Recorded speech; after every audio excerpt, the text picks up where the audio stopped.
આ કાલે કોથળા ભરી ભરીને મોલમાંથી સામાન લઈ આવી છો ને એ મોટા ભાગનો બિનજરૂરી છે. તો આવા ખોટા ખર્ચાનું કરવાનું બંધ કર ને તો સારું.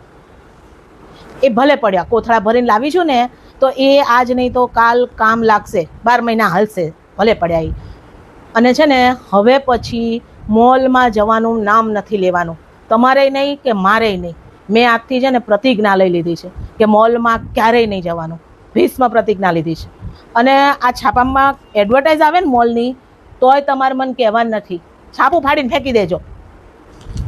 ઓહો, આવડું મોટું મહાન પરિવર્તન તમારામાં કઈ રીતે આવ્યું રેખા દેવી? કોઈએ બાઠા બાઠા તો નથી માર્યા ને? તમને કઈ રીતે ખબર?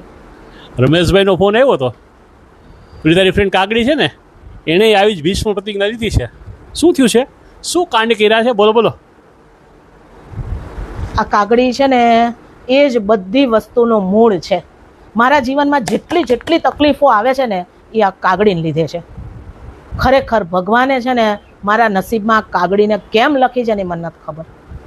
પરમ દિવસે એનો ફોન આવ્યો કે મોલમાં છે ને ફ્રી વસ્તુઓ મળે છે, એટલે હાલ જઈએ. લાલી નીકળ્યા. તમને તો ખબર છે લેડીઝને ફ્રી નામ આવે ને એટલે કશું જ ના વિચારે. એટલે મને કે 2 મોટા કોથળા લઈ જાય. મેં કીધું સારું. અને અમે તો ગયા અને ત્યાં છે ને પછી બધી કરિયાણાની વસ્તુ લેવાની જોઈ. મેં કીધું 12 મહિના ચાલે, ફ્રી છે ને તો તમારી કેટલી બચત કરવા માટેનો વિચાર કરતી હતી હું. એટલે મેં બધી વસ્તુઓ લીધી. બ્લેન્ડર સારું હતું પણ મેં કીધું હવે ફ્રી મળે છે તો લઈ લેવા દે, એટલે બ્લેન્ડરે લઈ લીધું, સમજ્યા. અને બધી વસ્તુઓ કોથળામાં ભરી અને કોથળો ઉચકાતો નહોતો મારાથી, બોલો. એટલો સામાન લીધો અને ઓલી તો મંડાઈ જ ગઈ હતી. હા, એ તો આ કોથળા જોઈને લાગે જ છે. દુષ્કાળના કોઈ પ્રદેશમાંથી આવ્યા અને કાંઈ દીઠું ન હોય ને એવી રીતે બધું ઉપાડ્યું છે.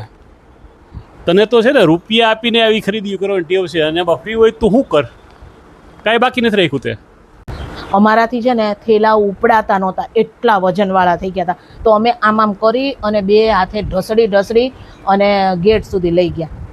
અને ગેટે લઈ ગયા ને ત્યાં ટું ટું ટું ટું ટું ટું ટું ટું કરીને સાયરન વાગ્યું. બોલો કેમ સાયરન કેમ વાગ્યું? ખબર નહીં કેમ. અને 2 બાઉન્સરો આમ કરીને ઊભા રહી ગયા. ઓહ, તો મેં તો ગગલાઈ નાખ્યા. મેં કીધું હું આવા પડછંદ જેવા હામાં ઊભા રહી ગયા છો? મેં કીધું આટલું વજન છે, દેખાતું નથી, આગા જાઓ. પહેલાં મેં કીધું એક કામ કરો, આ થેલા છે ને ઉપાડીને અને ઓલી સામે પડીને ગાડી સુધી મૂકી આવો, જાઓ. હા, ઓહો. બોલો. તો એ તો મંડ્યો હાકોટા કરવા. એ બેન એ કે, મેં કીધું ચોપ. પણ ત્યાં છે ને ઓલો મેનેજર આવી ગયો. મેનેજર આવ્યો ને તો મને કે બેન આ શું તમે થેલા ભરીને જાઓ છો? એ કે આખો મોલ ખાલી કરવાનો છે. બોલો, આવું બોલ્યો. મેનેજરે આવી ગયો? આવો તાસીરો કેમ થયો? મેનેજરને મેં કીધું આંખો આપી જ ભગવાને, આ લખો છો અહીંયા ફ્રી ફ્રી ફ્રી, એ દેખાતું નથી. મેં કીધું પછી મોલ ખાલી જ થાય ને. મેં કીધું આ બધું ગાડી સુધી પહોંચાડી આવો, જાઓ. તો એણે તો મને એમ કીધું આમ જરાક સાઈડમાં આવો. એ કે મેં કીધું મારે ટાઈમ નથી, મોડું થાય છે, તમારે ટિફિને બનાવવાનું બાકી હતું સાંજનું, એટલે. તો મને કે બેન સાઈડમાં આવો, આવું કીધું. બોલો એણે. પછી મેં કાગડી સામું જોયું. મેં કીધું તે કંઈ ડખા નથી કર્યા ને? મને કે ના મેં કંઈ નથી કર્યું. મેં કીધું સારું ચલો સાઈડમાં આવું છું. પછી સાઈડમાં અમે ગયા. તો મને કે તમે આ મોલ આખો ખાલી કેમ કર્યો છે? એ કે અને રૂપિયા કોણ આપશે? મેં કીધું રૂપિયા શેના આપવાના હોય? આ બધું ફ્રી છે.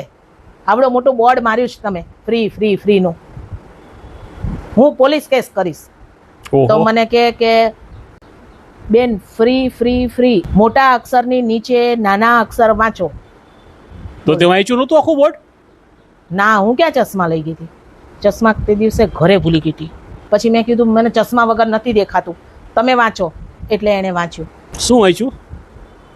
ફ્રી ફ્રી ફ્રી, 5000ની ખરીદી ઉપર 1 નાની થેલી ફ્રી, આવું લખ્યું હતું બોર્ડમાં. હા. પછી એણે એમ કીધું કે મેં કીધું હવે છે ને આનો રસ્તો શું કાઢવાનો છે? તો મને એણે એમ કીધું કે કાં આ બધી વસ્તુ ખરીદીને ઘરે લઈ જાવ. કે પૈસા આપીને. અરે કાં હું પોલીસ બોલાવું? હવે તમારી આબરૂનું મારે વિચારવું પડે ને, એટલે પછી મારે એ બધી વસ્તુ આ કોથળા ભરીને ખરીદી ગઈ પડે. બોલો સૌથી કેટલાનો ચૂનો લગાડ્યો? 10-15 હજારનો જ છે, પણ 12 મહિના હવે મોલમાં જવાની ઝંઝટમાંથી ફ્રી ફ્રી ફ્રી.